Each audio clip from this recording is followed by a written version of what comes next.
Any case, now Mishnah. So, what's a Mishnah? Who knows? What's a Mishnah? Halakha.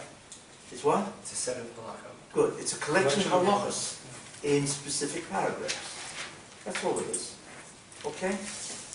One. Okay. Now, there are, when you learn Mishnahs, now we know, what do you have to know for halacha? So, you have all the breakdown. Case, conduct, principle, essential conditions, derivation, and then the synthesis, that's analysis, synthesis, which we have is the area, the category, we have this address and the structure, then you have variations of the case to see how it varies, and you can actually see how the principle changes and therefore the conduct changes. Okay, it's called the variational analysis, so we analyze the variations of a given halacha, which is, because that's what you want to see. You want to see how it changes, how if you change some aspect of a case, what happens to its principle? And also therefore what happens to its conduct? The din, what happens? That's how you really begin to see. This is very useful in many places. For instance, Deviations, depending on the case. There's a brother-in-law and there's a sister-in-law. Or what happens if there's three brother-in-laws and one sister-in-law? What happens if the sister-in-law is also besides the fact that she's an Eshesach, she's a sister-in-law? What happens if she's also, what happens if there's more than one wife? All kinds of variations going on here, you see. So what you really want to do ultimately is look at all the different variations from the simple to the complex, and then you want to see how the whole thing flows. That's really how you gain tremendous amount of clarity. Okay, so you have those 8 categories of a halacha. Now, what are the categories of a Mishnah? What is a Mishnah? A Mishnah is looking at the totality of the halachas. Is it not? It's all of them together. These are the, what you call the elements of the, what are the components of a halacha itself, right? But a Mishnah already is a text that contains halachas, right, in a paragraph. So how do we learn a Mishnah? So we have to take a look at a Mishnah, right? First thing which is very important to recognize is that Mishnayos is an intermediate text. It is not a beginning text. Very important. See, people think it's beginning. One of the reasons why Mishnayos is so difficult is because it's intermediate. It's like looking at an intermediate physics book. So what is this? Okay, it's not advanced, but it's intermediate. If something is intermediate, what's the problem? What's missing? You have to know what preceded it. What preceded it? You need to know what's called preliminary ideas. Background, introduction. Background, background. Definitions. Who? Definitions. Yeah, and so on. It's all it's the concept of what I call PI, preliminary ideas, which is the same thing as background. Yeah, so many Mishnayos, you can't walk into a Mishnah. You need to know what? Background information, preliminary ideas first. So therefore you need to know in each Mishnah, what are the ideas you need to know first, and then I can get into the Mishnah. Not only that, many times in the halacha itself may have a preliminary halacha. Even in a single halacha in the Mishnah, it may have a preliminary idea. Notice, Rabbi did not write a textbook. What I think he wrote is a record of the oral law. A record of the oral law, as opposed to a textbook. Because had he written a textbook, then you would have had a lot of preliminary ideas. Like a textbook has. A textbook starts from the beginning, moves on, gets more and more advanced, but doesn't start in the middle of something. You see. And there's all kinds of, the sechtas that have that problem. Like Gittin, for instance, Hamevi Gittin in Din Siyam. Somebody brings a get from overseas, you have to say a certain declaration. Before me was written, and before me was signed. Huh? What in the world's a get? There's no statement about what is a get. Nothing. It just says, right, what are we talking about here? We're talking about the delivery of a get. Why would you start with the delivery of a get? You know what I'm saying? You got to start from the beginning. What is a get? And so on. What are different ideas and so on. So, and that's just one, Yevamos is classic. there are 15 women that will exempt. Yeah. There are 15 women that will exempt not only themselves, but anybody who is married, anybody who's married to who was married to a person who died without kids, that will exempt the sister-in-law from Hebron. Like, wow, where in the world did that start from? You know what I'm saying? Preliminary ideas, How many preliminary ideas are there in that Mishnah? It's amazing. There are already basically 6 or 7 ideas that you have to know before you get to that Mishnah. If you want to do it, what's the first idea? What is the first idea that Yevomus needs to know? What is Yibum? Who? What is Yibum? No. That's what it looks like, but no. Not if you want to really, if you really want to use the Mishnah as a textbook. That is not the first idea. No. Marriage creates Yisur. Marriage creates Yisurim. What does that mean? It means the mishpocha of the wife, and then you now become also. The mishpocha of the wife. So what's that called? Forbidden relationship. Forbidden. Exactly. Forbidden. So the first thing you have to know is the concept of what? Actually, the first thing you have to know is such thing as marriage. Right? Now, marriage is one. 2, what do you have to know after that? That you can't marry anybody you want. There are what's called forbidden marriages. Yes? That's number 2. There's a whole concept called aroyas. The parsha of aroyas. The parsha of what? Of forbidden marriages. Or relationships. Well, yeah, the relationship is too broad. Means, well, relationships, I can't be a partner with you in business because... Even not married, you can't have a relationship with that person. A sexual relationship. Yeah, but I'm just saying relationship is too broad because, relationship to me, I cannot enter into business relationship. Which one? Anyway, so the first idea is a legal concept called marriage, which is a legal concept. You know what I'm saying? The second thing is the concept that you can't marry anybody you want. It's called an erva, right? Forbidden relationship. Yes? Third concept. What's the third concept? You need to learn to think sequentially. You need to learn to think in sequence. What's the third idea? I told you the first 2. 1, the legal concept called marriage. The second thing is that, right, that not all women are permitted forbidden marriages. That's number 2. Number 3. Ways to be matter then? Who? Ways to be matter then? No. Which ones? Who? Which ones? Which ones? Right? Who is forbidden to marry? That's number 3. You have a whole list. Which ones are forbidden to marry minat Torah? Which ones are forbidden to marry midrabanan? Right? That's number 3. Number 4. We're getting more and more zeroing on Yevomus. Number 4. What's number 4? When might you be allowed to marry? No. Well, sequence. I mean, you certainly say when. Might there be allowances in some cases? Yes, okay. You have to know if you have to look for. But that's really that's true, but it's very broad. I want to get into Yevomus. Although theoretically what you're saying is true. When are you allowed to deviate from the prohibition? Are there deviations? That's like he said, what? he said, which deviations are there? Well, That's all in the same. That's in the same concept. Yeah. When are you allowed, how you allow, etc. How is deviation possible? That would be number 4. Isn't the previous one that the wife creates? What? Isn't the previous one that the wife creates specific forbidden relationship? No, I'm not going into why or what's the determinant for specific. That would be under the concept called, that would be a subheading under forbidden marriages. Okay. You see, you want the category, then there's subcategories. You see, this is, if you want to learn how to structure information, you need to do this. You see? And so what do we have? 1, the concept of marriage. 2, the concept of Forbidden. forbidden marriages, right? Number 3, who are the forbidden marriages? Then 4, I'll follow what you say, but it's broad, are there any deviations of these forbidden marriages? Yes? That's it, 4. Now let's zero in on Yevamos.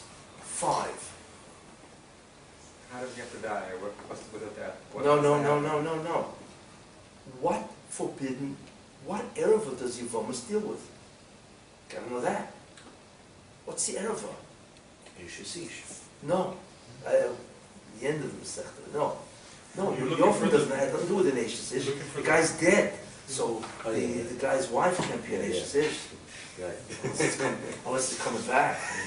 Okay, when you mentioned, What's number 5? when you mentioned the Well, the Torah, the forbidden? It's just Eishes Och. Now we're going to zero in on Uh-huh. a certain type of erva. Eishes Och is number 5. is the Right? specific in Yevamos, right? Well, because we want to get to Yevamos, right? Yeah. Yeah. But look how much has to go. So Eishes Och is number 5, because that's the erva. Number 6, Deviation. deviation of that Eishes Och. What's a deviation? What is a simple case? A man is married to a woman, A is married to B, A dies without kids. B is now beholden to C. Yes? I'm using letters because then we easy, instead of saying the sister-in-law is beholden to the brother-in-law, you go crazy with that, right? So we have 5 is the erva is Eishes Och. Number 6 is what? What's the deviation? And the answer is what? A dies, B now is bound to C.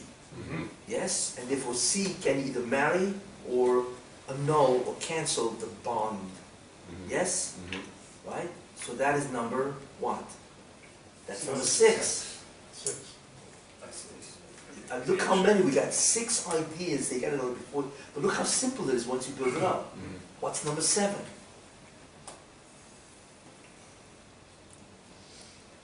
how to marry and how to No, not how to marry, no. how to No. Even Where we headed? We want to get to the first Mishnah. Right? Right? so the other way around. How to what's the process of No, so number 6 was what? What do you do? Deviation. Was a deviation. Yes? And the deviation is what? That's Chalitza. called Yibum. Process. Yeah, where the guy A dies, B is now beholden to C. He dies Yes? without children. Without children. Right. Correct. And therefore, that is number 6 is a classic deviation. Means the Isur of Eishes Och either is suspended or cancelled, or whatever you think about it, right? That's number 6.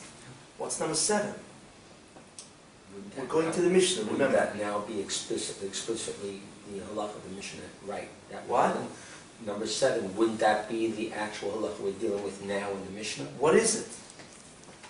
What is the halacha of the Mishnah? Do you know? I don't know what the first Mishnah says. Oh, okay. So there are 15 women, okay, that they and any of their co-wives will exempt they and their co-wives from the whole concept of yibum, which means there is no deviation. It's a deviation of a deviation. Correct. That mission is a deviation of a deviation. Because normally, hey, B can marry C, what's the problem as long as A died without kids, right? And also the Mishnah comes, number 7, and says, wait a minute, no. A dies without kids, we would think B, but here's the problem. B, if there's a certain type of Bs, or co-wives of B, right? Then B is not beholden to C. And therefore the Isur Eishes Och remains, wow, that's a deviation of a deviation. You know, that's number 7. Now, how did that happen? You see, so a guy learns that first Mishnah, he goes crazy. Because he's not even learning, the concept of erva. He's not even learning the concept of deviations from erva. He's learning about deviations of deviations, which means to reinstate the original erva. Wow. And I know I went to the stop at Daf Yomi when I got to Yevamos. What? That's No, why seriously. people stopped at A Yom lot of people stop at Yevamos. A lot of people quit the Daf Yomi at Yevamos. And it's about 10, 15 pages in, it's like... You lose a huge percentage of Arabs and then you finish it off. The rabbi specifically came and gave people chizuk that they shouldn't quit. I remember it. They wanted to walk away from it. It was just. Now we know, but now you know why. Menophis is also. It's very clear. Yeah. I'm realizing why, like, you know, it's just so it's only- frustrating. They're talking, and absolutely no idea what's going on. No, because there's no preliminary ideas. There's no sequence of a build-up. You know, it's like, imagine trying to learn calculus without knowing arithmetic. That's the same thing. Why would anybody do that? You see. But okay, Rabbi had his reasons. I mean, you know, we're not talking about what Rabbi's motive were. Why would anybody write, you know? So I'm saying, because it's not a textbook, it's a record of the oral law. So for whatever reason he decided to write of a deviation, what's a deviation of a deviation, which reinstates the original prohibition. Whatever reason, you know, but, you know, we, coming into Mishnahs, cannot use Mishnahs as a textbook unless we do what I'm doing, to sequence the information correctly. Then it becomes easy, you see, right? I was thinking of it as a writer. I was thinking you teach writing. You see, a story. It's like telling a story in the sense of Mishnah. You don't start at the beginning. Storytelling is not linear from A to B to C. Yeah. You jump in at a certain point in time, and eventually, hopefully, background is revealed, and motivation, and all the characters. Exactly. I mean, it's the same thing. Where? By Developing a story, let's say. Yeah, yeah, You don't start at, where's the beginning of the story? Where's the beginning of the Mishnah? yeah. I mean, things hopefully will be revealed over... And everybody, if it weren't so, every novel would start off on this and this date he was born. Right. Well, Agnes was born. Right? And then you have to find, then he went to school, he went to kindergarten. our minds don't think that way necessarily. And Yeah. Most people are linear thinkers, but that's the problem. But the world, stories aren't told that way. We don't share information that way. Yeah, okay, but a story is different than a halacha. Some parallels. Yeah. No, there are parallels. But, you know, go walk into your vomus without any knowledge Plug in the white before, thing. you know? Right, if you're reading a story, you can go on and pick it to pieces as Yeah. you're reading it along. You don't lose anything. But if you're trying to learn something, I you know, know, I know. background, The, you the, can sto- go the down. storyteller doesn't necessarily reveal all the No, yeah, information. True, but that makes it exciting. Well, But that's in what- the case that's of what- learning, it doesn't makes it frustrating. He doesn't want to reveal Well, all not that. to reveal it all. I That's a mean, flathead. But that's That also the flathead drama has a of little learning. tab. What was that? That's why it's a system, not just a structure, because it teaches you how to think. Yeah, but you know what? Well, I want to say something. You know, That's the drama. you know, it doesn't teach you how to think because most people quit. But that's the No, problem. not the gray, not the gray. You see what I'm It's saying? the second linebacker. In any case, Back, therefore, and you have the white line. PI, which is preliminary ideas, is critical. And you need to be able to look at halakha and say, excuse me, what does this say? There's a flat And not be fooled. thing. that The there's tab something for that comes white line before. has to be on the right-hand side. You know what I'm saying? Push it all the You way. need to be very aware whenever you learn halacha.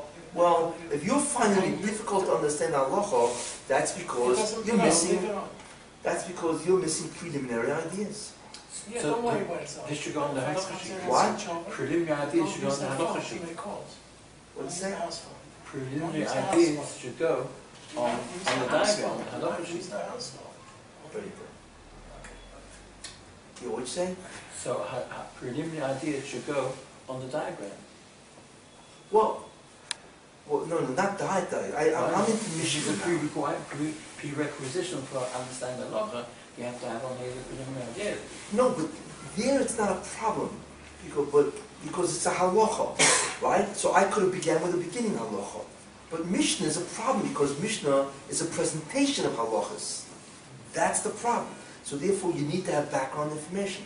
That's why kahati, today you don't have as much of a problem because a lot of people I'll realize, give you an intro. so they give you what you call an introduction, I call preliminary ideas. That's why kahati of Sancta Dishmaya, Art School does that. You know, now they all give you background introductions or information. You know, but you need to know how to sequence that information and so on. You know what I'm saying? So in the old days, Mishnahs was very difficult to learn for many reasons. But among the reasons, because, well, where are we coming out of? You know, like I said, maybe get, you know? What do you mean maybe get? You know, what is a get? And so on. And then it's not just a get, there's a Deviation process. How do you get divorced? A get is an instrument. Remember we had that? What is a get?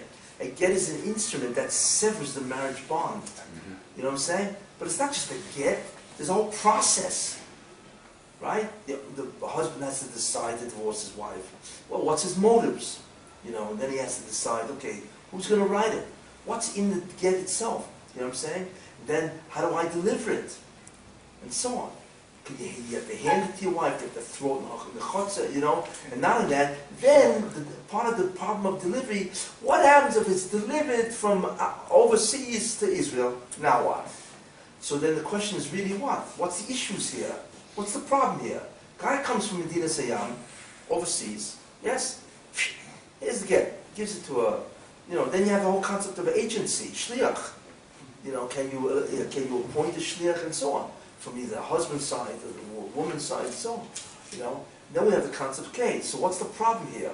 Somebody comes with a get from Medina Sayyam, let's assume it's a shliach, and you give it to the wife, and that's it. What's the problem here? Question of credibility. Well, Validation. Who? You have to validate the answer. Eidos. no, I need a word. The words are diamonds. What is the problem? Everybody learn first Mishnah get once in a while? Somewhere in the past Gulam we learned get. What is the problem? If somebody comes with a get from Dina Sayyam. Authentication. Who? Authentication. Authentication is what you need to do. What's the problem? Authenticity. Authenticity. That's it. What is authenticity? Did the Baal really write this get or not? Is it authentic? That's according to Rava. According to Rava, there's no problem of authenticity. The problem is validity. Because do they know the halachas of get? Is this a valid instrument? That's his problem. And so on. So there we are. But this is what's called an advanced problem. Why is it in the first Mishnah? Again, it's the same idea. And you can demonstrate this all over the place, and so on. Whether it be Yitzias Shabbos, carrying on Shabbos, for instance, right? So what do you have to know before carrying on Shabbos? How many forms are there? That's what the Mishnah starts. Carrying on Shabbos, there are what? 2 forms that are really 4. Right? What do you have to know before that? No, first of all, then we're talking about malacha. We have to know that there is a concept called forbidden activities. That's number 1. Because you know the concept of Number Shabbos. 2, well, you really exactly have to know the concept of Shabbos. Exactly. If you read that's I would go all the way back. It's okay. Where do I really start? We eat stuff in kindergarten. Sounds funny, but So first thing is what is Shabbos, right? And then the second thing is okay. One of the components of Shabbos. Shabbos is what? Is a variation of moed. What's a moed? Right? Then I define moed. Right? Remember what the definition of moed was? For those who remember. A designated time period in which activity is regulated, either being forbidden or required. That's it. Shabbos is clearly one type of moed, except the designated time period is the 7th day of a week, as opposed to a date of a month. Okay, and then we zero in on one of the components or elements called parts, called forbidden activities. Okay, so forbidden activities. What are they? And so on. Then we say carrying is one of the forbidden activities. Okay, and the question is how many variational forms are there? Fine, so we say there are 2 forms, achnosin and so, okay, which are really rabbinical. Whatever. So you see, we need an introduction here, and so on. And most Mishnahs need some type of an introduction. You also have to know the different Anyway. residences. What? You have to know what a prati is and what Rashut Rabbi is. Oh yeah. I'm not even going into this Okay. Mishnah. Okay. You have to know far more than that. Right. You have to know the concept of rishus. What is the domain? Yes. Then you have to know the concept of what is the malacha. What does it mean to carry? How many forms of carrying are there? How many parts are there to carry? There's an akir and hanocha. Right. You see? And also placement. Well, where do you have to pick it up from? What's called a legitimate place that you have to pick it up from and place it? That's the concept of validity of place. You have to know all of this, and then the Mishnah comes and says there's 2 forms. It's like the common stuff you have to know before you get to that first Mishnah. No wonder everybody goes crazy. You know what I'm saying? It's not because they're stupid. It's because you can't do this. You can't introduce. I'm not going to Rabbi. Rabbi had his own motives. I'm not going to that. But we, as students of the Mishnah, have to realize we are looking at an intermediate text. This is not a beginning text, and therefore you're going to have a lot of problems. So you need to do the work of gathering what? Preliminary ideas in its proper sequence. And that will give you tremendous clarity. Right? Great. Okay, so we have that. So the PI is one, preliminary ideas. Okay? Now, then of course there are the Mishnaic statements. I call them Mishnaic statements, or the halachas. What are they? And each halacha has those 8 categories. Well, and so on, right? There's a case, the conduct, principle, and so on. You can, of each halacha, because you're just learning halachas. So you have the concept of Mishnaic statements. You know what I'm saying? That's number 2. Number 3, how many Mishnaic statements are there? Because believe it or not, you actually count the amount of statements, and when you review, you say, okay, this Mishnah has 7 statements. It'd be a lot easier to remember than if you only count them. You see? How do you count the statements? Count the halachas. But how do you, sometimes there's punctuation in between them, or one is related to Because another they have to idea. be logical. Which we'll see when we learn. Okay, okay. But, how do you even do that? But you count them, okay, 6, 7, 8, 9, because you need to do that for memory. You don't have to do it for knowing. The halacha, Mishnaic statements itself, you know that. And the analysis of that is the 8 objectives of halacha. But then that's clarity. But in order to remember it, you need to delineate clearly how many halachas are there, and immediately that tags the memory and say, okay, I know there are 8 statements. What are they? You see? That's very critical for memory, to delineate. If something looks like a massive material, you're not going to remember this massive material. If you do, you have to count it 100 times. But if you delineate, you know what delineate means, right? To specify clearly, distinctly. If you distinctly specify, then, and you know the amount, you'll be able to remember something. A very important aid for memory is to delineate the material. Don't leave it like a chart. Okay? So we have the first idea, the PI, preliminary idea. Then you have the MS, Mishnaic statements. Then you have the number, MSN, Mishnaic statement number 3. Now we come to number 4, which is the most important idea other than knowing the actual halachas. Because it's called the CI. One is called the CI, the other is called the CIA. What's a CI? Central idea. Central idea. There's always an idea that this Mishnah is all about. That one idea will give you tremendous clarity. It's got to be precise. And for memory, it's gavaldic. Because all you have to do is remember the central idea. And believe it or not, most of the Mishnah will come right into your memory. Because memory works by association. It's like a net. You throw out a net into the sea, you come with a whole bunch of fish. You see, many times if you designate one word which is the critical abstract of that, and you remember that, all of a sudden a lot of the details go flying right into your memory. Very important. The CI, I cannot overemphasize how important the central idea is. It has to distinguish from other similar Mishnahs. Yes, clear, yes. The CI of one Mishnah is going to be the CI different of another Mishnah. Now, so that's the central idea. What do you think of there's the Mishnahs that have those charts? Do you ever see those? It's like these thin. Mishnahs that have charts? They have the central idea. They have central idea for each Mishnah. It's Oh, okay. I don't know if you see. I could bring it in. But I want to tell you something. People are interesting. There was once a guy who wrote a whole Mishnahs with all this and so on. So I took a look at it and I saw the first Mishnah, whatever. And I said, it's nice that you have a central idea, but you're really wrong. That's not the central idea. It has to be precise. You don't realize, because what you're trying to do, you're trying to abstract the common thread of 7, 8, or 9 halachas in a Mishnah. It's not easy. It's called the common denominator. What is it? And it's easy, and not only trying to abstract it, but it's very easy to put a secondary idea instead of a primary. It's true, but it's not central, it's secondary, not primary.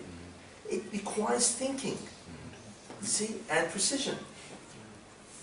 Okay? So you have the central idea, that's number 4. And number 5 is CIA. What's the CIA? The Central Intelligence Agency. That's where I went to school. The CIA, what? I went to school at the CIA. You did? California Institute of Art. Yeah. The CIA is the central idea area. Yeah. See, that's the synthesis. You do not... Central idea, area. area. Where does the central idea fit? What's its category? And that's the beginning of synthesis. You see, you do not want to go through all the Mishnayos without even looking at a structure or a category, because you'll have 400,000 details, and forget it. It's very difficult to figure out.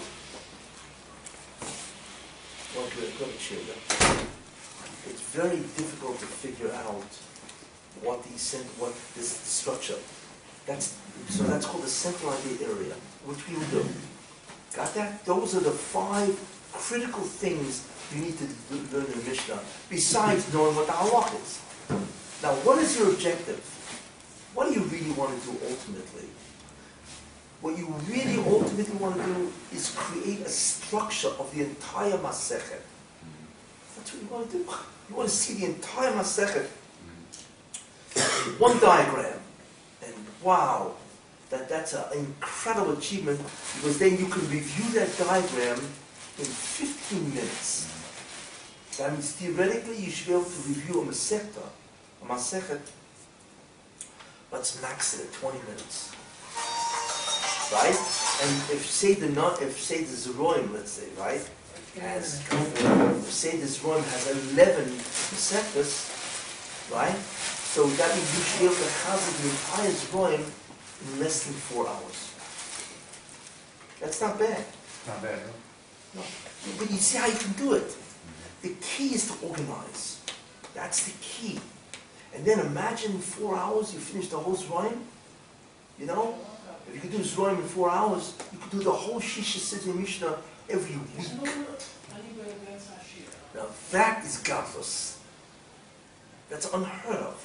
But it's really very easy. It's just a matter of persistence to do this work. Got that? That's the ultimate objective, is not to look at a Mishnah individually, or in the Mishnah, the halacha individually. You do that, you're lost.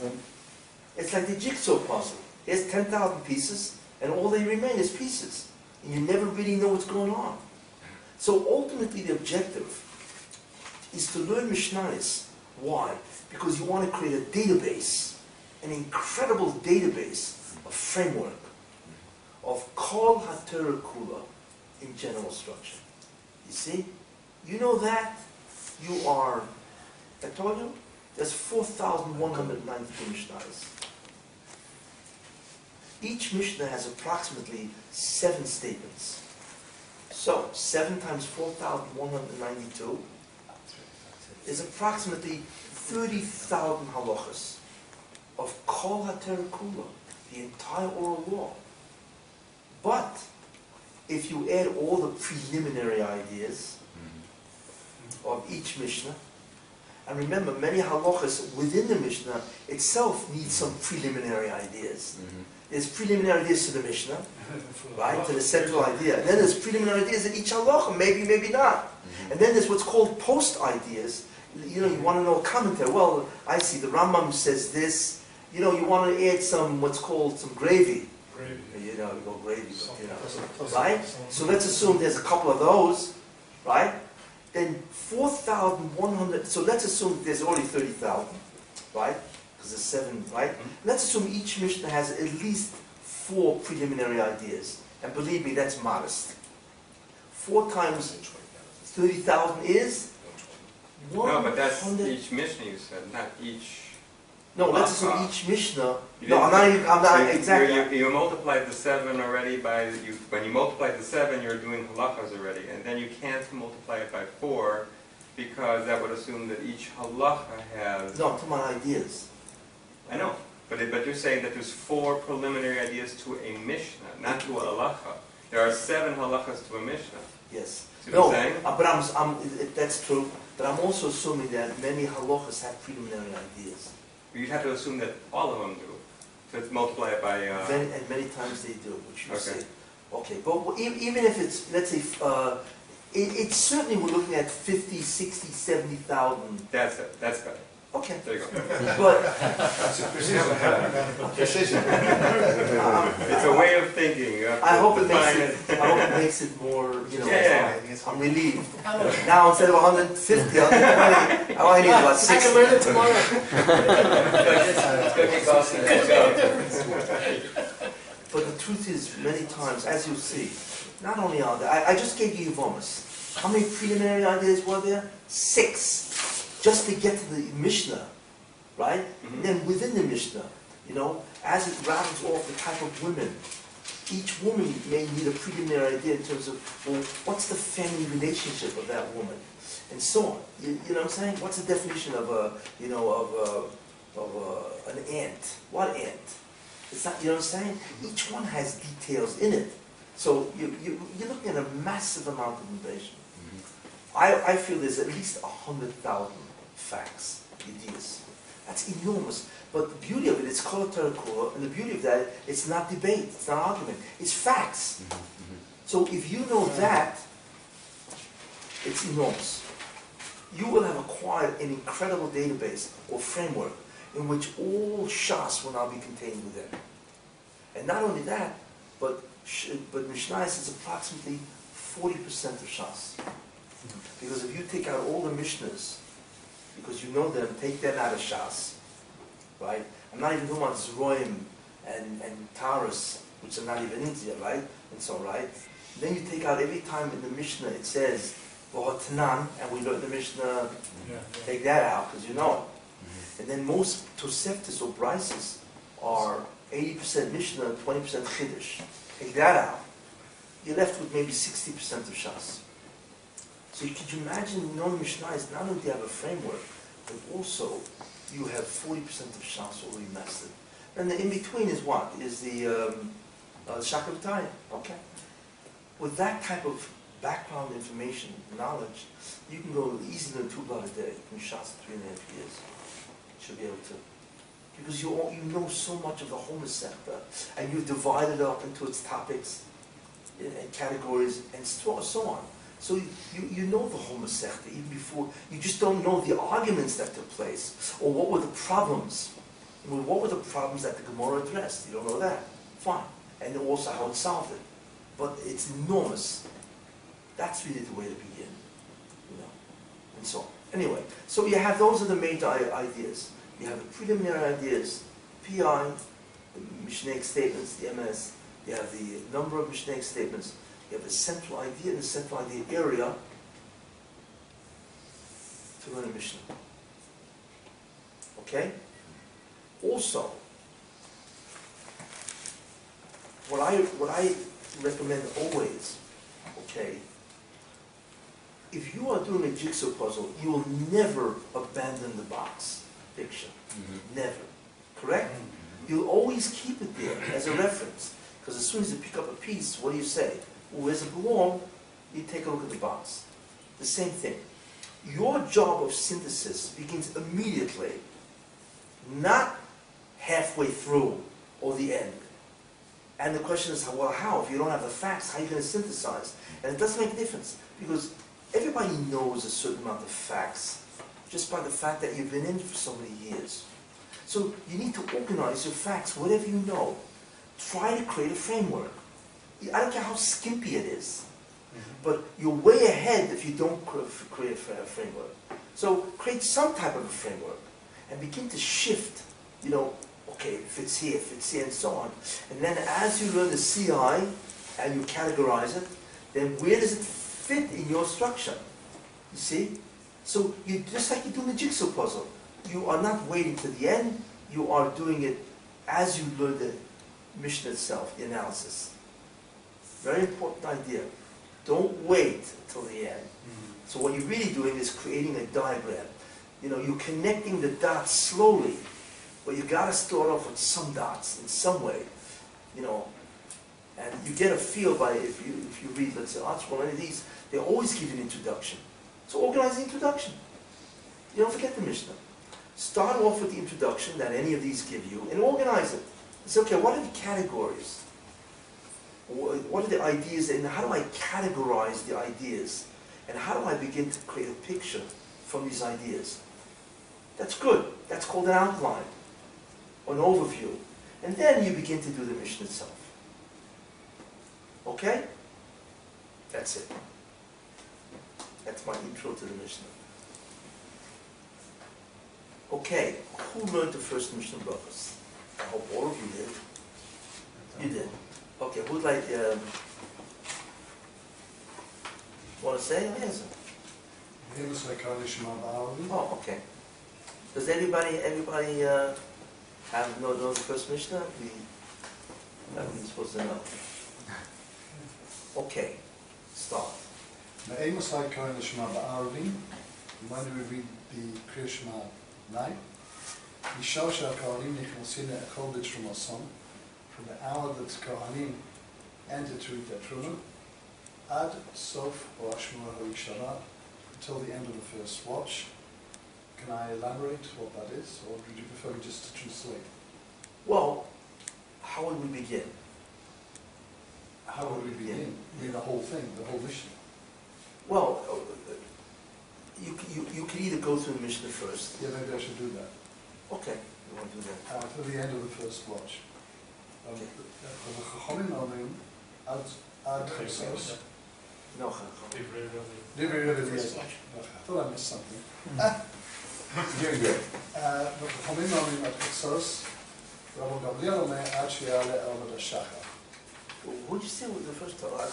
Ashmur Shen is who? No, No, Rabbi Eliezer. You said it is You said Rabbi. Yeah. You said Rabbi Eliezer? Yeah. Okay. And then Chacham HaChatzos and... Rabbi Gamliel says until the crack of dawn. Okay, I'm going to shach. Maaseh happened. Did you ever hear that? What? Did you ever hear dawn crack? Yeah, you told the Buddha the drill instructor. Maaseh happened to roll one of the Lisa Mishnah. Yeah, go ahead. The sons of Rabbi Gamliel came from a feast, as some say it's a wedding. Yeah, Aruna, they said to him, look at him as Shema. He's not read the Shema. yeah. And Malahem said to them, if lo olo under the shachar, if the break of dawn has not occurred yet, chayavi matem likros, you're obligated to read Shema. Lo zubel vod omru, and not only this did they say, that's like a chachamim, even though he was macholik on a chachamim, but his answer was referenced, the reference of the answer was based on the chachamim's. Not only did the chachamim say this, kol ma she'omu chachamim mechatzos, mitzvosam ad she'ala amad hashachar. Anything which refers to the limit being until chatzos, the actual mitzvah is until amad hashachar. Hekter chalovin ve'evorim, burning of fats and limbs, mitzvosam ad she'ala amad hashachar. Just a minute, there's a couple of things here. There's another one.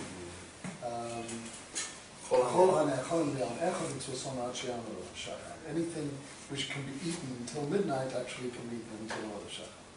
In Ken, if so, Lama Chachamim Chachos, or the Chachamim say until Chachos, Kidei Achik, or Domin Avei, in order to distance a person from the day. Okay. Bravo. Very Well nice. done. That's great. Now, how many statements were there? And there's a question, first of all, the main... Well, let's go, Let's okay. count the state. Let's go back to, no. First we have to make sure we understand what we're talking about.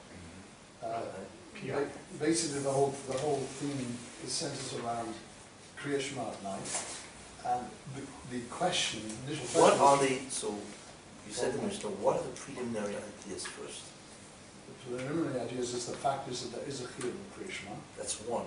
and that one of the times, at least one of the times of reading it, the chiyuv is at night. That's the second thing. And there's a time limit within which, or there's a time span within which there's a chiyuv. This chiyuv applies.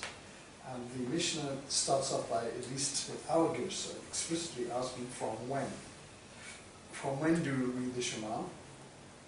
And the answer, which is given, it actually provides you not only from when, it's given, but until when. Okay, wait. Okay, let's go. The truth is there are 6 preliminary ideas. And those are important because from them you can begin to learn how to structure.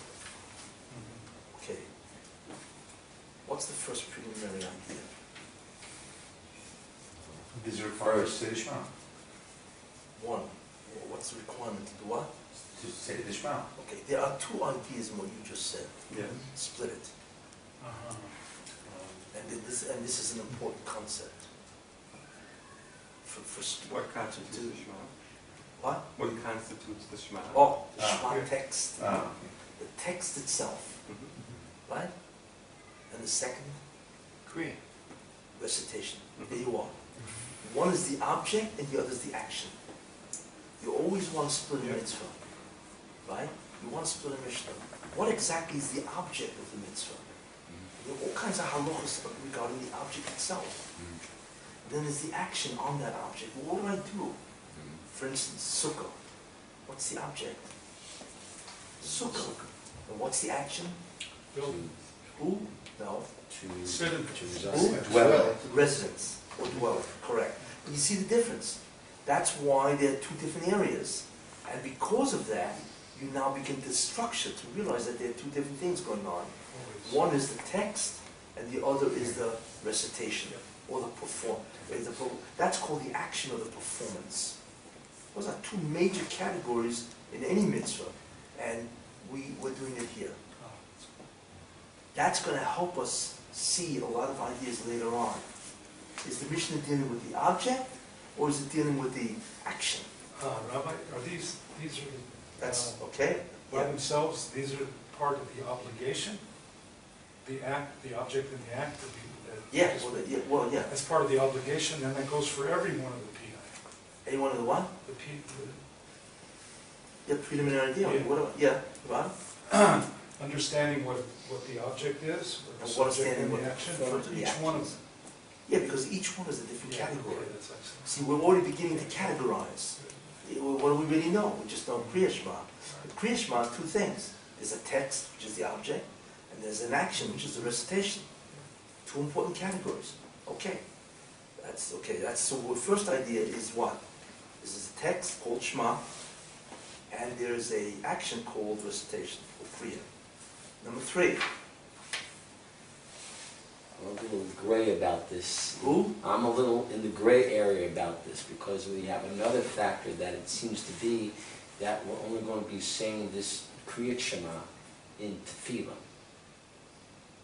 I didn't get you. What? What do you... It's not just the Zman of Kriyat Shema, it's also Yeah?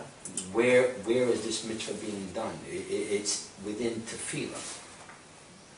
So how do I? Okay. I mean, you know, what is its context?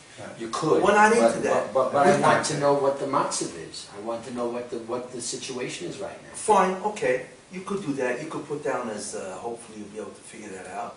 But we're not looking now at what's called its context. Where is it, you know what I'm saying? Or what is it associated with? We're not into that now, okay? Because you could know it, that's good, but we're not, that's going to take us too far afield. Right. Okay. We want to focus on Kriya Shema. So we've got object and action. What's next? Time. Who? Time. No. Obligation. Is it minat Torah or midrabanan? What is it? Oh my goodness. Well, what is this? So we now know that there's a mitzvah. Yeah, but what's the authority of this mitzvah? Is it right? Is it minat Torah midrabanan? And if it's minat Torah, what is minat Torah? Because there are several sections. You see, we could have analyzed, okay, especially when you do this, okay, what is the text of Shema? I mean, this mission doesn't deal with that, but just to orient ourselves Well, what are we talking about? What is the text? You know what I'm saying? Mhm. And there are Mishnahs that are going to deal with the text. Mhm. That's why it's so important to split them, you know? Okay, but certainly you want to know, well, is this Minat Torah or Midrabanan? Mhm. Is it biblical or rabbinical? That's 3. 4.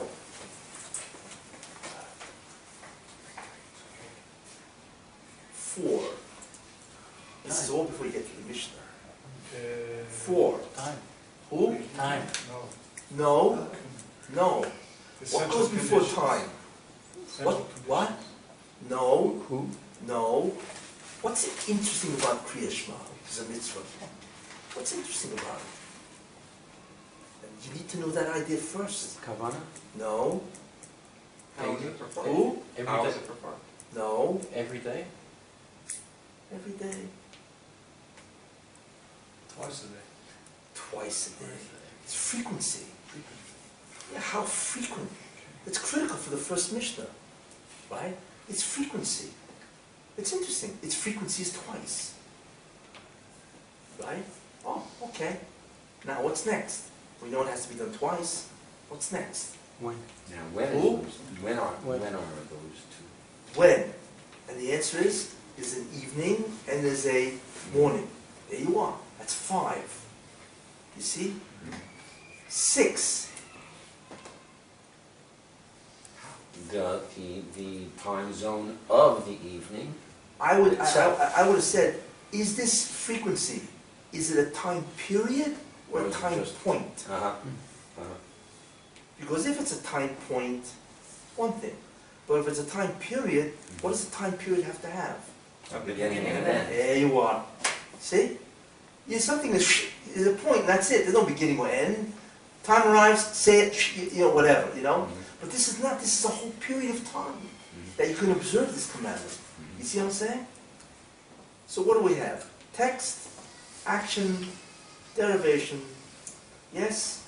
Frequency, it's a time period as opposed to a time, well actually it's morning and evening, that's the frequency.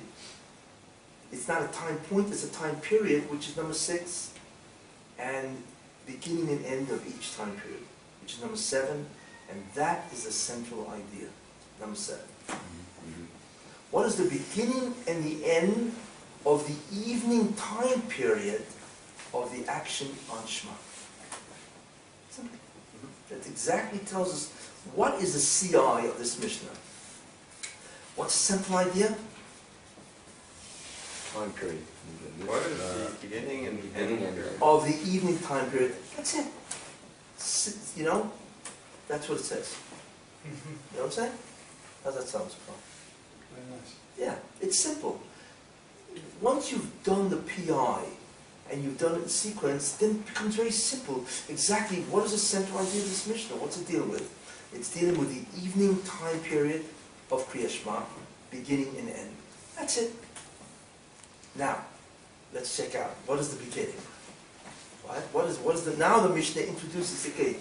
What is the beginning of the evening time period? That's how the Mishnah starts. And what is, so, in fact, the Mishnah says, Me'ei Mosai. From when is the evening time period begin? Me'ei Mosai, Kurin, Eshma, which is the text and the action, Barvis. Hey, couldn't have been more precise. Well, again, but really, isn't it true that Me'ei Mosai really means beginning and end? No, no. I thought Me'ei Mosai means From when when? and until when. No, it doesn't say until when. From when? It doesn't say Me'ei Mosai, V'ad Mosai. No, but I It thought says that me- word itself meant No, Ad. both of them. Ad, or Shmur Rishona is the end. Yeah. But Me'ei Mosai doesn't, Me'ei Mosai means what? It doesn't say Zman Kriya Shema. How does it begin? It says Me'ei Mosai. You have to, you know, pay attention to the words. You made that From yourself. when? From when? That's beginning. Can a person recite Kriya Shema and what? And fulfill his obligation. That's what it means. Yeah, I could say Kriya Shema all day. So what? And then, you know, I'm not Yotze. So Me'ei Mosai Kurin as Shema Bi'arvis, and this is the fulfillment of a mitzvah. That's what it means. So then according to that, then it's only once it says odd. Yeah, exactly. You don't know yet. Exactly. We don't know. It didn't have to say odd, but, so that's how we know that it's going to describe the beginning and the end of the evening time period in which a person will now be yotzei his mitzvah. Now, it seems obvious. I mean, I'm not machadish anything here. What's my emphasis here? Thinking. Clarity. That's all it is. I want to exactly know what is being said, whether it's from the text itself or I have to go to the preliminary ideas. I don't want to be in the dark. That's all. And it's not a chiddush here. This isn't goyness iluyas, Can we make one modification to your CI? You mentioned it's the time period of the Kriya Shema. Beginning and end The of beginning seems time much period. clearer, the more discussion is of the ending. Yes. So do we need to put that in our central idea? No, not at all. I mean, because the ending is machlokes, the beginning. That's where not, the Gemara- although the beginning also is really machlokes. I know. Clearly, there's a whole bunch of them. But clearly, the Mishnah is not in any way referring to a machlokes for the beginning. Right. And so on. So therefore, when you learn the Gemara, then you say, wait a minute, there's a whole bunch of different views. Wow.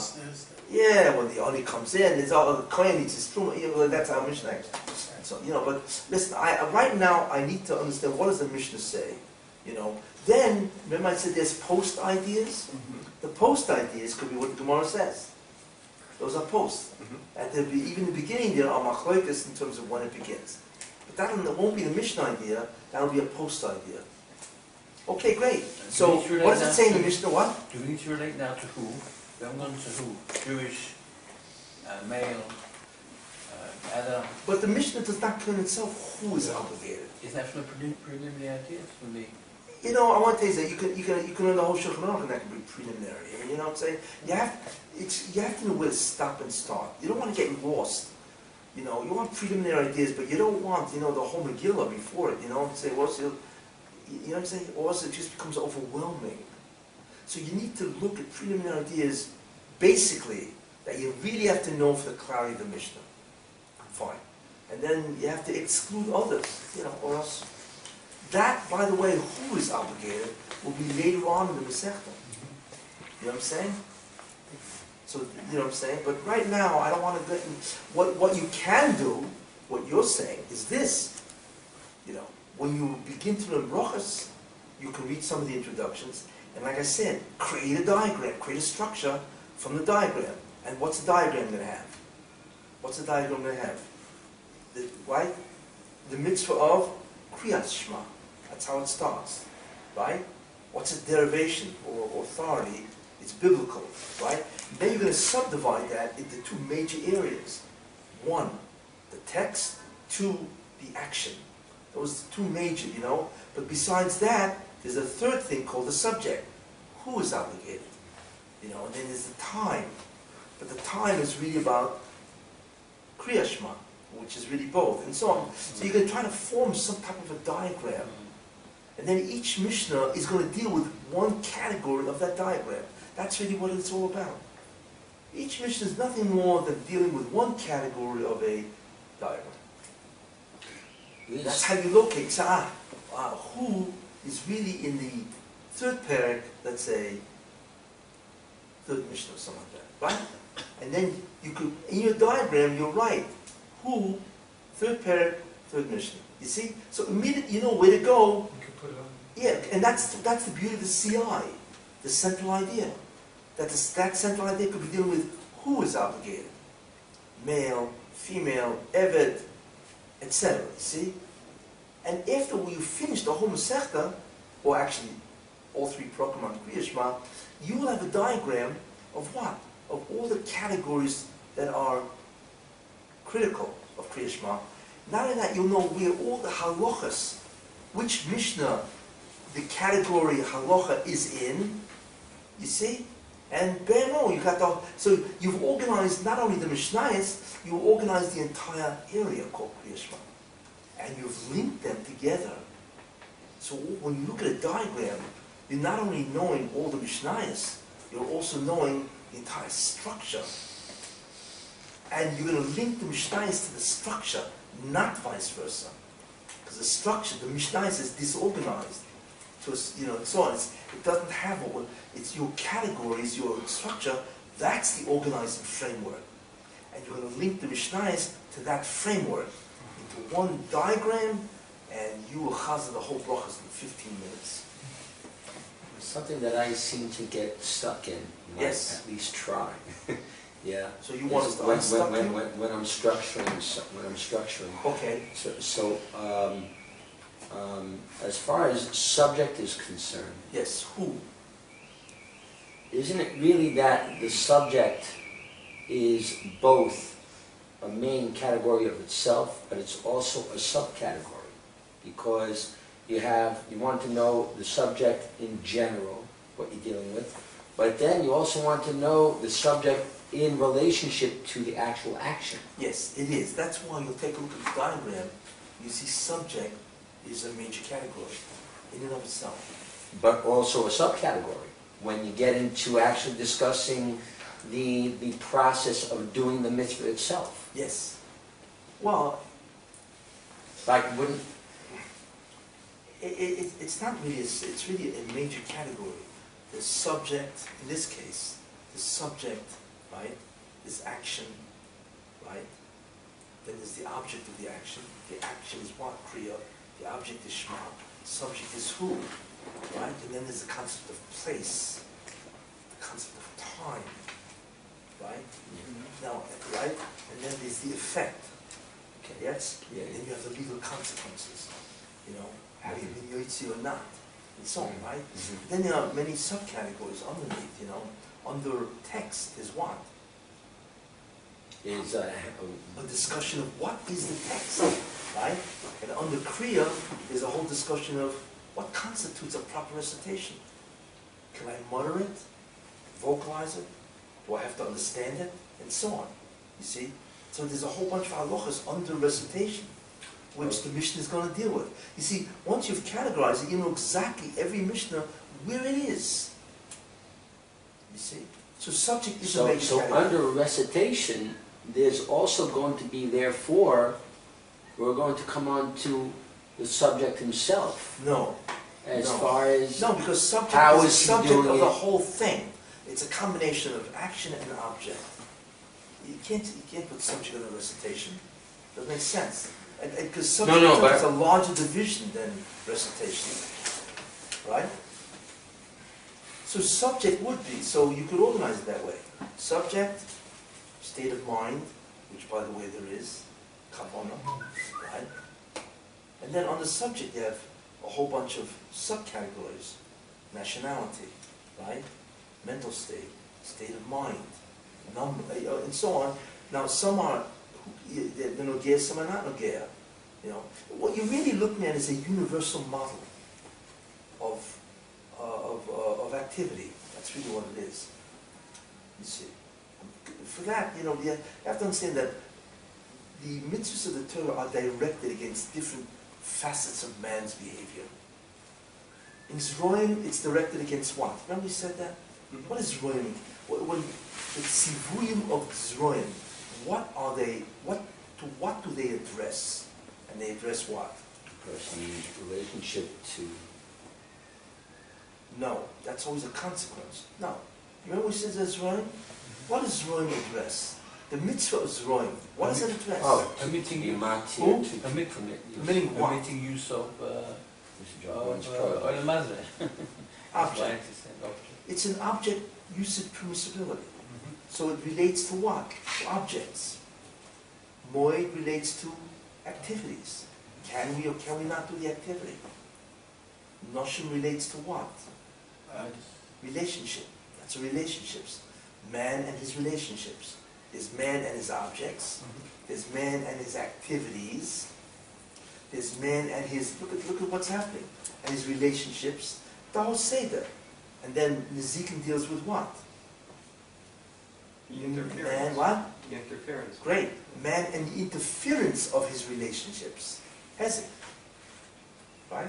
Kochim relates to what? My ability to relate to God. And I do it through the Beis Hamikdash. It's really what it is. Kachim is all about communication with the Hashem. But the way I connect with him is through an offering.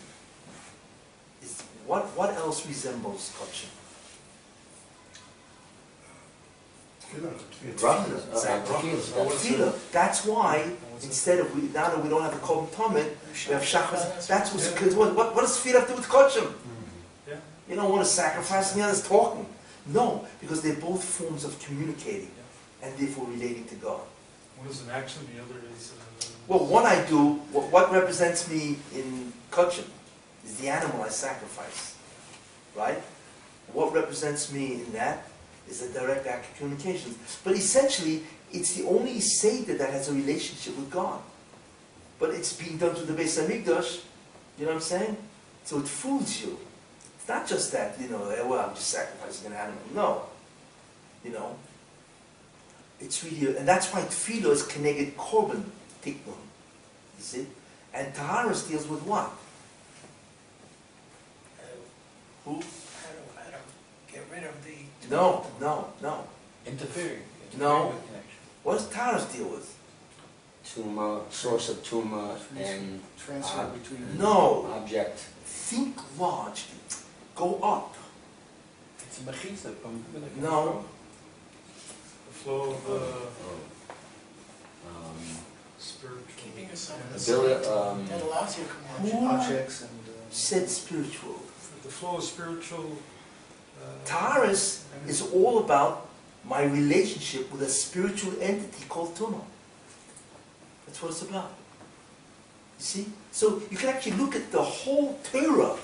I just boiled down to 6 ideas. Object usage. You know what I'm saying? Activity restriction or requirement. So one is all about objects. One is about activities. One is about relationships. One is about denial of relationships. One is about communicating with God. And one is about interfacing with a spiritual entity called Tuma. That's it. That's Taryag mitzvahs. Then there's other Taryag mitzvahs that deal with what? Midas. Avodah. Right? Service, what I have to do. What are the character traits I have to develop? You see what I'm saying? We look at the totality of Torah here. It's a very valuable exercise. But what I've done is I've given you the superstructure, and now if we connect all the 6 Sedom together, what do we arrive? What is the grand concept? You know the new bundle? No, in terms of all the halachas. Oh. The grand concept is all those commandments that involve all our dimensions, human dimensions, strivings. That's it. What the Moshe did is he looked through all the human dimensions of striving. Well, there's your objects, there's your activities, right? There's your relationships, there's denial, and it's how you talk to me, or how you relate to me, and how you relate to a spiritual entity. The totality of all human strivings and dimensions, that's the Taryag. And each Seder deals with one specific aspect of our striving or living. You see? So we've gone up.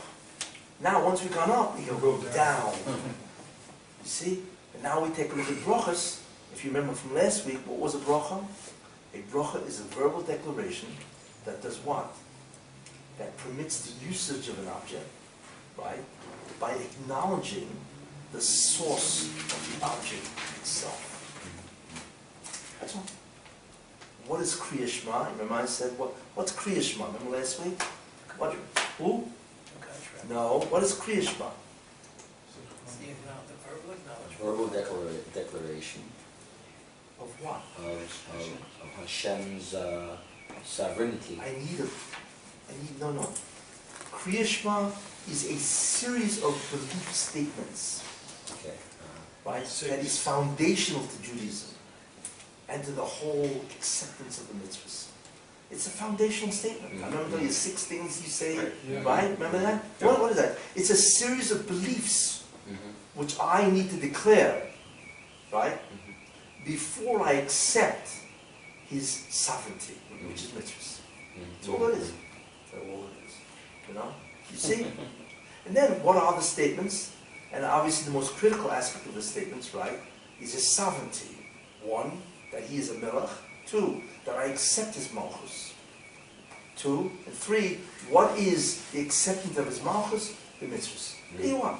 That's what Kriya Shema is. Now that I've accepted the mitzvahs, I can now learn all about the mitzvahs. There you are. You see? I'm sorry, I still have to. What I was trying to say before, for example, okay, let's say Shabbos. Shabbos. To a map, okay, so now, so I have the category, the main category of subject, but then when I'm coming into actual activity, forbidden activity, Yeah? so I have, here's a person, he's going to do, let's say, mulacha. Oh, so he had Pesach Hadas. I'm not going to include that in the main category of subject. That's going to be a subcategory in activity.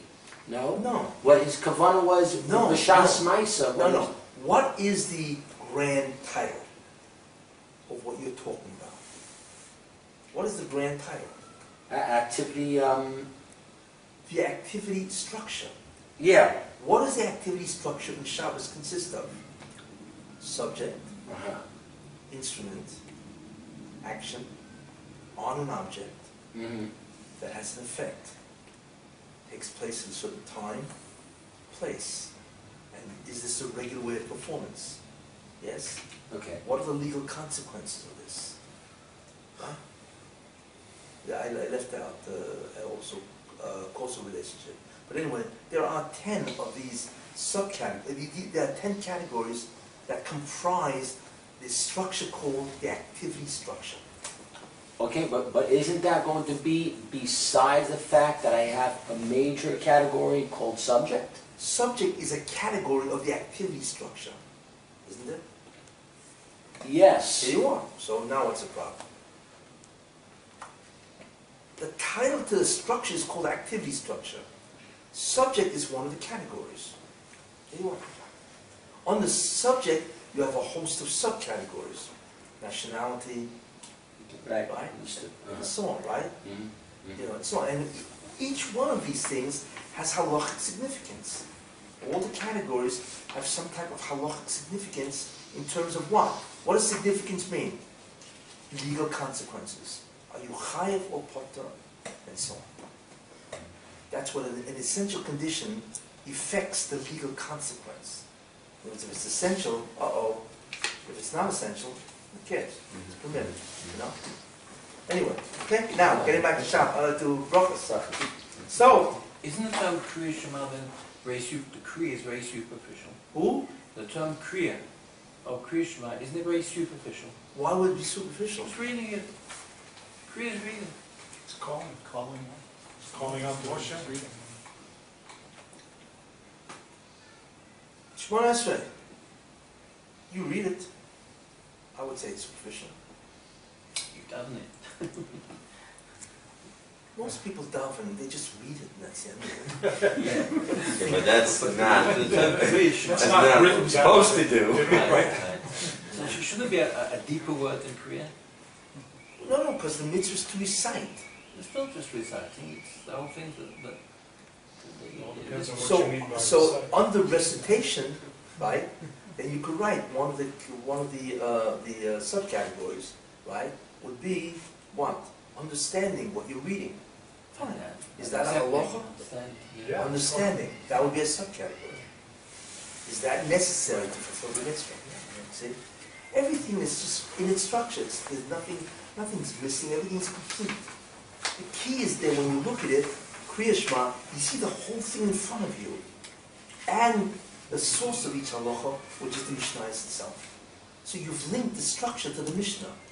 You see? So you see the totality. You see? It's beautiful. And then it's incredible how clear that becomes. You know.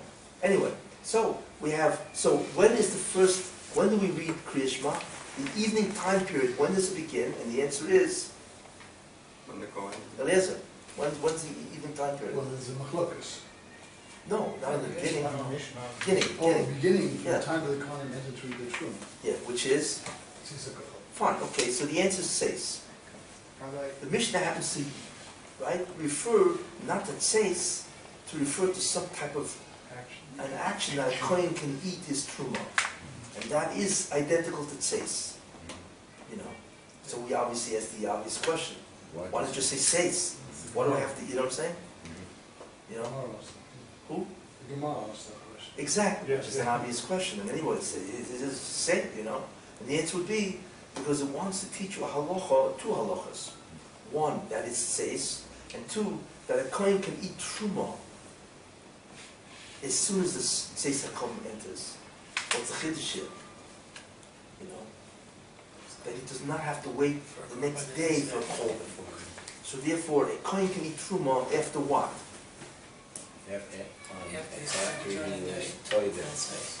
So what are we talking about? What do we talking about? So in other words, we're talking about the tahara process. Second stage. What's the first stage tahara process? Tefillah. What's the second stage of tahara process? By kohen. Seis. And what's the third stage? Kapora or korban. Right? So the chiddush is that after the second stage of the tahara process, he can eat truma. He does not have to wait to the third stage. You know what? So I've identified not just, well, I can eat truma when it comes at night. Then you need to know more. You want to be clear. When we eat at night, what are we talking about here? And the answer is stages of removal of truma. When can this man eat truma? You see, first stage, second stage, or third stage? And the answer is, after the second stage, he can eat truma. He does not have to wait for the completion of the tahara process. That's an important chiddush. Sure, because we would say, hey, you know, you still got a ways to go here. And it's an explicit. What? Yeah, kapora, exactly, yeah. It's like the explicit So linking that's to the the chiddush. structure. It's not just that. When it says, so everybody would say, well, the chiddush is that a kohen can eat after tzeis. Yes, that's true. It's not the chiddush. The chiddush is in the middle of his tahara process, he can still eat truma. Wow. How did I arrive at this information? Because I was careful to analyze what is the Mishnah saying. I didn't just say, well, he can eat, it says a chum, so what? Okay, nice, you know. But the real chiddush is in the middle of your tahara process? How can that be? Okay, there's a pasuk, whatever. So when we learn a Mishnah, so we have preliminary information for the Yes. central. Well, And then there's we're not even at the central idea, although the preliminary information leads us to the central central. idea. Yeah. So, but then you also need preliminary information for the. And then it's like in this case with the Kohanim and Truma. Well, So yeah, you have to have some preliminary to that. One, that a kohen can eat truma. Two, that a kohen cannot eat truma if he's tamei. Three, you know what I'm saying? What stage of tahara process? And then the Mishnah says, after the second stage. Yeah, see? You see that itself has preliminary. We don't know anything about a kohen or his truma or the kohen that became tamei. You know what I'm saying? These are ideas that we have to know even before, because the Mishnah just jumps in. Well, we can assume there's a kohen that he eats truma, that if he's tamei, he cannot eat truma. The question is when. See, these are all assumptions that Rabbi made. That's why it's an intermediary text. You see, so on the first phrase already you've got three ideas. You have to know also. You see, so my prediction of 150,000 ideas, we're getting closer. But they're linking together. That's Of course, the yeah. That's the. But you understand the chiddush is that in the middle of his tahara process, the man can eat his truma. But we also have to know preliminarily, we're talking about a full yom. Yes. Well, then what's a full yom? He can't do that. Exactly. Yeah. Well, what's a full yom? Well, a full yom is what? Is a stage of tahara process.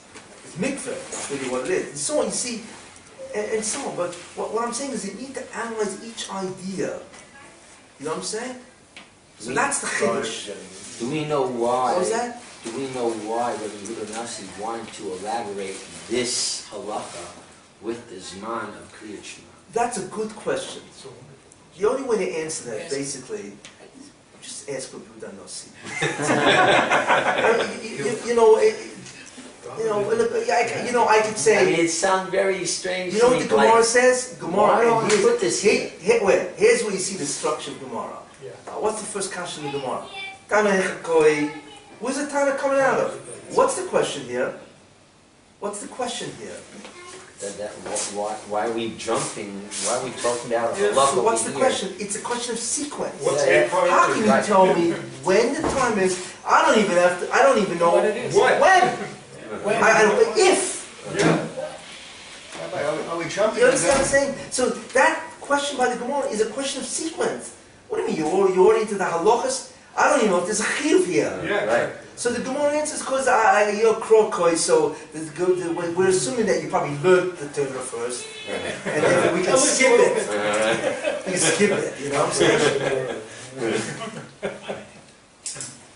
But that was a critical question on sequence. Come on. See? So that justifies all the sequencing that we do, and so on, you know? But look how so that's one halacha that we got through, right? And the whole concept of what's the chiddush here? It tells us two things. Says that Kohen can eat from in the middle of his tahara process. Not bad. But there's a chiddush in the structure too. I mean, Rabbi is saying, look out, this connects to fundamentally to every... Thank you for the Mishnah. But you see what I'm doing? Yes, You see, what seems to be a very simple Mishnah yes. really needs thinking until you know clearly each halacha what they say, and then you organize it under a central idea. And what's the area of this idea? What's the area? Remember, what's the CIA? We know what the CIA is, right? It's the area, What's the area of the CIA? The CIA is what? central idea. The center is of this Mishnah. What is it? Beginning of the Beginning of end of evening time period. Right. So what's the area? Ooh. Tefillah. No, Tefillah, no. Krishma. I don't know. That's broad. That's the grand area. The Chiyuv of Krishma. No, Zman. That's Zman. the end. What? Zman. Time.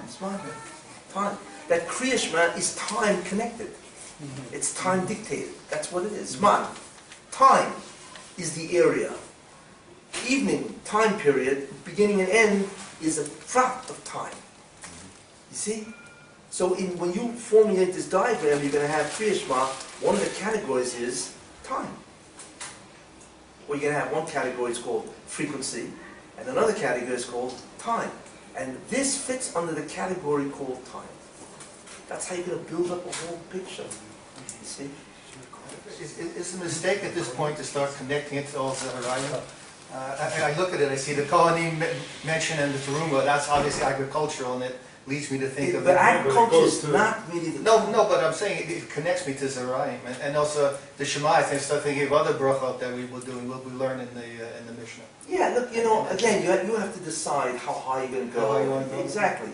I How just much- did how this much because I preliminary wanted to show you, because you mentioned, I just wanted to show you the totality of the Torah's concern Right. with an individual. His actions, his object, his relationships, then his relationship with God, right? And then the relationship with the spiritual entity. That's it. It's That's saying all. simplify, narrow down these other things you could add later, and Yeah. to see the connections. Yeah, you know, you always have two things in your hand. You have a telescope and a microscope. What am I using? You know what I'm saying? Am I using my telescope, which means to look out, and a microscope to dive in, you know? So you got to decide, when you're going to use these instruments and how much. Even a microscope, how much power? 20 magnification or electron microscope, After a while, you're used to it. You intuitively begin to understand what you need to do, and so on, But the idea is you always need a telescope and you always need a microscope. You see, you know what I'm saying? And what I just said, the chiddush here is what? Is the coin that he can eat in the middle of his Torah process. That's a microscope. That's an analysis. It's the chiddush here. You see, But you have to deal with it to understand this Mishnah. Yeah, sure. You have to, otherwise you're glossing over stuff. Yeah. So look how much we did just in the first phrase.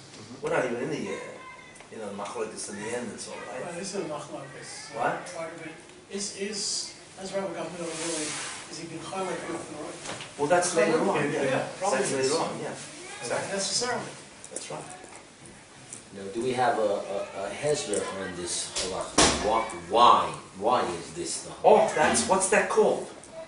Principle. Principle. principle? Do we We have a didn't get to it. principle? Of course, we didn't get to it yet. Yeah, of course we have. Why? I hope not. What determines the fact that as soon as Seis arrives, I need to, or the time period begins? It doesn't say we have to do it, but the time period begins. That was the importance of a concept of a time period. That you actually have a time to do it. You don't do it right away. A time point would have meant now. A time period means you can delay, you still, and so on. There's a difference between the, and so on. Yeah, so that's the principle. Why is that the principle? That's only telling me a fact that that's when I have to do it. Yes. But it's not telling me. It's not telling me why the Torah tells me to do it at this time. No, wait. There's two whys here. You're into why the Torah. It's on the principle of the Mishnah. Of the Mishnah. The Mishnah is that. So the answer is going to be b'shach b'chol. right. Lying down. Right. That's what's going to be the answer, Right. It was that posik will tell us the beginning, or rather, it will tell us the time period. Lying down is a period of time, and lying down itself is ambiguous. It could be going to lie down, or being in the position of lying down. And that's the machlokes between Rabbi Mendel and the Chachamim, or Rabbi Eliezer, certainly. So you see, that's a principle. Now, if you're going to ask me why does the Torah want it to start, you're back to, you're back into the Congress. It's like, why did they enact this law? That already is hashkafa. You know what I'm saying? Why does a bunch of them want that? And then you could think of ideas. Because the Torah wanted, because what was Kriya Shema? It was a declaration of beliefs. The Torah says there are two stages of man: when he's out and when he's in. When he's conscious and he's unconscious. I knew that before you're about to enter unconsciousness, you need to have, say, the same belief.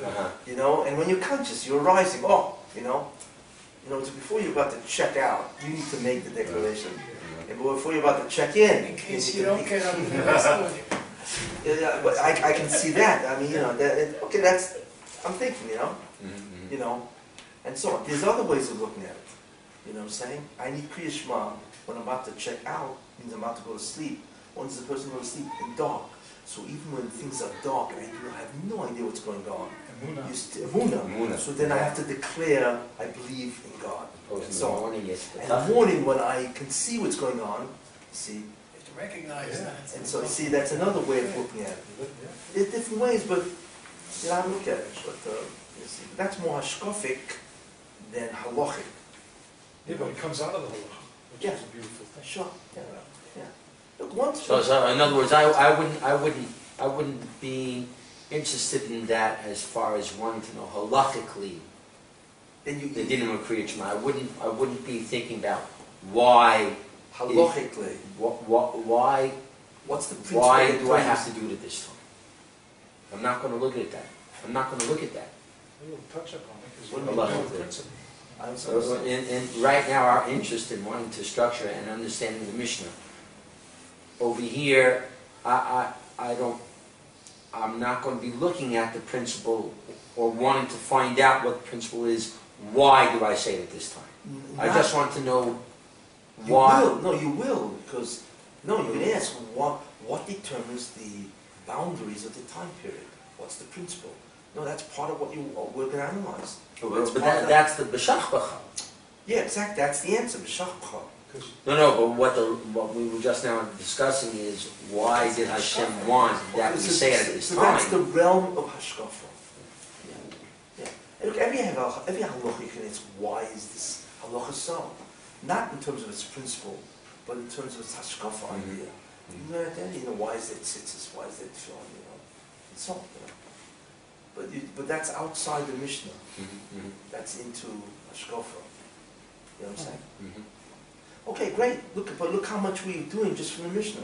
You understand the concept of preliminary ideas, which I've illustrated from Brochas and Yevamis actually, which is so critical. Now you understand why Mishnah is so hard. And that you need to organize a structure first, with whatever skimpy information you have. So you can glean that from an introduction. Just do it. Just get the diagram out as much as you can, because that will give you, that will set you on a journey a long way off. Most guys just jump into the pool. They have no idea what's going on. So in brachas it's not so bad, but in other mesechtas, forget it. You know. Why don't we start with an 8 zone, Adam zone in Makkos? Of all the places to start. Yeah. Well, that Makkos is not so bad. You know why? Connects up to Sanhedrin. No, because reading Makkos, I think in some places, it really is a part of Sanhedrin. Yeah, it connects up to Sanhedrin, but still. Yeah, well, Could've yeah, well, started with- exactly, yeah. Kate's Red Tell me what Makkos are first, before. Even show the order of it. Just tell me what Well, Makkos no, are. what would your preliminary idea be in that Makkos? What, Makkos? Yeah, what's the preliminary idea? Preliminary idea of Makkos Yeah. is, No, what is, no. what, Actions that are, what actions actions trigger and the ramifications. punishment of Makkos? No. Punishment of Makkos? Yes. That's certainly not, that's way, no. What's the, Obligation? Obligation to keep them? no. But you have edus. Who? But you have edus. Bingo. The concept of an aid, one. Oh, because it was See, but you have to What is say- an aid? What is an aid, really? What is an aid's function? Authenticity. No. What is the purpose of a witness? Warn. Who? To warn. No. Clarify To clarify what? the reality of the situation. To who? To this. That's it. Ah. The aid them on the eyes of a bezdin. Wasn't that the other? They don't know what happened. No, They prove it. but So that's, what an aid an does, aid- an aid is the eyes of a bezdin. An aid will clarify what the reality is. One. that's what I meant by authenticity. It was an authentic thing that really happened. Oh, okay. But you Well, forgot two It bases. was imprecise. What's number two? What's number two, Marcus? So we know with the concept of aid. How many? Who? How many? No, that I don't want to get into the problem of aiders because that's not Marcus. Remember, we're headed toward Marcus. We're not trying to organize Sanhedrin. You know what I'm saying? So keep it brief, but keep it sufficient. It's the preliminary idea has to be sufficient, but not overwhelming. All this goes all shocked when we get the Marcus. No. Authenticity of the agent. Oh, exactly. What makes a valid aid? And the answer to that is? It's not contradictory. Or it's not undermined. Verification. Who? It's not undermined. He was there to see it. That you could be Muslim in aid. You have, in other words, Oh, okay. you can disprove his edus. That's the, you need that as, that is a requirement for his testimony. He has to be able to be disproved. Or to be refuted is a better word. Refutation by an aid is a requirement for aidus in the first place. Yes. Now, what happens, how many ways can you refute? You can contradict, or you can say you weren't there. Exactly. You could say, either contradict his testimony, or you can contradict his ability to even say aidus. That's 3. 4, Consequence. exactly. What happens if an aid is proven or refuted? The second way, where he could never have said testimony, right? That's number 4, right? What's his einish? And number 5, what happens if you can't do that einish? That's the Mishnah. These items, you can't do it, so what do? So you're Marcus. That's when Marcus comes in. Why? Because you cannot fulfill the law of Hazama. So that's a deviation of the law. So the first Mishnah in Marcus starts from a deviation. So the question is, excuse me, what was the regular law? So that's why you have to go back.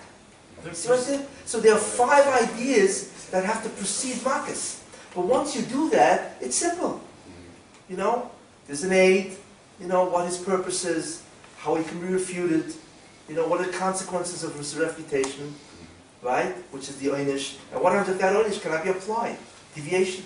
So the Mishnah says, Marcus, loike aborn, that's all. And so now we can go into the Mishnah. So Marcus is all about what? It's all about hazoma of edus. It's all about the fact that the requirement in order even to be made is it has to be refutable. What are the laws of refutability? That's what it's about. The first part of Marcus. The second paragraph is all about exile. What's Golus all about? What is Golus really? It is a form of punishment. And then Marcus is Marcus. So the second and third paragraph is legal consequences, in a certain sense. And the first part is about refutability, and it's English. It's all Marcus. Now we go into the Mishnah. It's okay, how do you refute? When do you refute? Where do you refute? And what's called a refutation? These are all details.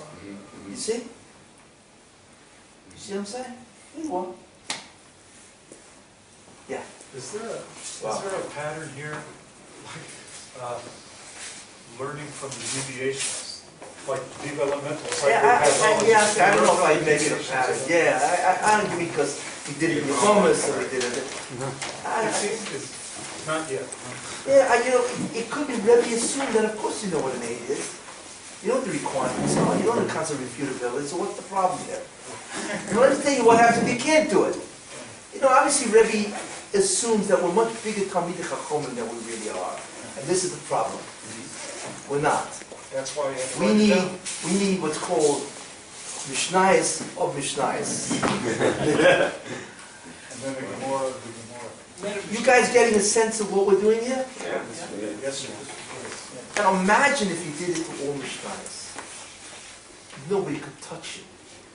And if you did it this way, where you have the PI, the freedom of idea, right? And then the Mishnaic ideas, right? And then the central idea. And then you have all that organized into an incredible, all-inclusive diagram. You'd be untouchable. And you remembered it. It's not hard. Because you remember the CI, you almost remember the whole Mishnah. See, what's the CI of the first Mishnah? Central idea. What is that? Evening time period, beginning, end. So automatically remember, beginning, of course. Kohen, Tomei, says, and of course, there's a machlokes. Wait, then Mamamia. And then what he wants to do is clarify Chachamim. Here you are. But simple. Once you grab the main idea, then it just falls into place. It's amazing. Do you have to know verbatim, like we did it verbatim? No, you don't. Okay. You don't. You need to know the concepts of the Mishnahs. Okay. The language will fall into place. Okay. Eventually. That's why do not memorize the language. Memorize the concepts. Understand the concepts. The language will fall into place. You know.